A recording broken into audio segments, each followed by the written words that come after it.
ବର୍ଷେ ଭିତରେ ସରକାର କରୁଛି କଣ? ଓଡିଶା କଣ ଏଇ ପରିବର୍ତ୍ତନ ଚାହୁଁଥିଲା? ଖାଲି ସେତିକି ନୁହେଁ, ଯୋଉ ଗଣମାଧ୍ୟମ କହୁଛନ୍ତି ମୁଖ୍ୟମନ୍ତ୍ରୀ କାର୍ଯ୍ୟାନୁଷ୍ଠାନ ନେଲେ, ଦୃଢ କାର୍ଯ୍ୟାନୁଷ୍ଠାନ ନେଇଛନ୍ତି, 20 ଲକ୍ଷ ସହାୟତା କଲେ, କମିଟି ଗଢା ହୋଇଛି, ନ୍ୟାୟ ମିଳିବ। ସେମାନଙ୍କୁ ଗୋଟିଏ ପ୍ରଶ୍ନ, କାର୍ଯ୍ୟାନୁଷ୍ଠାନ ନେବା ପୂର୍ବରୁ କାହିଁକି ସେ ଝିଅର ଦୁଃଖ ଶୁଣିଲେନି ମୁଖ୍ୟମନ୍ତ୍ରୀ? ଜନଶୁଣାଣି କରି ବାହାସ୍ପଟ ମାରୁଛନ୍ତି, ହେଲେ ଏ ଝିଅ ବେଳକୁ କାହିଁକି ମୌନ ହୋଇଗଲେ ମୁଖ୍ୟମନ୍ତ୍ରୀ? ଅନ୍ୟପଟେ ସେ ଝିଅ ଜୀବନର ମୂଲ୍ୟ କଣ 20 ଲକ୍ଷ ଟଙ୍କା?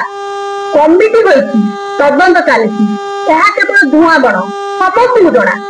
ଆଜି ପର୍ଯ୍ୟନ୍ତ ମୋ କମିଟି ରିପୋର୍ଟ ଆସିଲାଣି? ଭୋଟ ଆଉ ଗର୍ଭବତୀ ଟିଭିକୁ ବି ଗୋଟିଏ ପ୍ରଶ୍ନ, ବିଜେପି ସରକାର ପାଦ ଚାଟିବାକୁ ନିଜ ଇମାନ କେତେ ବିକିଦେଲେ? ଏମାନଙ୍କୁ ମଧ୍ୟ ସେ ଝିଅଟି ଗୁହାରି କରିଥିଲା, ଏମାନେ ବି ତ ସରକାରଙ୍କୁ ଜଣାଇ ପାରିଥାନ୍ତେ, ପୋଲିସ ସହିତ କଥା ହେଇ ପାରିଥାନ୍ତେ। ଗୋଟିଏ ଝିଅକୁ ମାରିଦେଇ ତମେ ମାନେ ଶାନ୍ତିରେ ରହିପାରିବ ତ? ତମ ବିବେକ ତମକୁ ବାଧା ଦେବନି ତ? ହୁଏତ ତମ ବିବେକ ତୁମକୁ ବାଧା ନ ଦେଇପାରେ, କିନ୍ତୁ ଜନତା ତମକୁ ଉଚିତ ଜବାବ ଦେବେ। ଜୟ ଶ୍ରୀ ଜଗନ୍ନାଥ। ଦର୍ଶକ ବନ୍ଧୁ, ଯଦି ଆମ ଭିଡିଓଟି ଆପଣଙ୍କୁ ଭଲ ଲାଗେ କିମ୍ବା ଆମ ଭିଡିଓରେ କିଛି ଦମ ଅଛି ବୋଲି ଭାବୁଛନ୍ତି, ତେବେ ନିଜ ମତାମତ ଦିଅନ୍ତୁ।